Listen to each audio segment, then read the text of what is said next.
এটা ছিল রূপনগর গ্রাম, যেখানে একটা ভয়ঙ্কর জঙ্গল লোকজনকে সবসময় ভয় দেখাত। একদিন আরনির বাবা জঙ্গলের ভিতরে গিয়ে আর ফিরে আসলেন না। আর কেউ ওই জঙ্গলে যাবে না, এটা বন্ধে মিরস। আমি ভয় পাই না, আমার বাবাকে আমি নিয়ে আসব। জঙ্গলের ভিতরে আরনি দেখে একটা অদ্ভুত গুফা, যেখানে নীল আলো জ্বলে উঠছিল।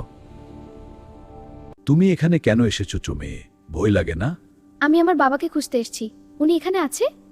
এই জাদুকরি বাঁশি শুধু সেই বাজাতে পারে যার মন আয়নার মতো পরিষ্কার। আরনি বাঁশি বাজালো আর তার মন ভরেছিল শুধু ভালোবাসা।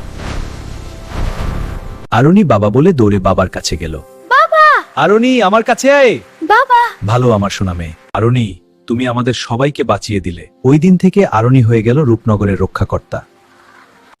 সত্যি সাহস থাকলে সবকিছু জয় করা যায়।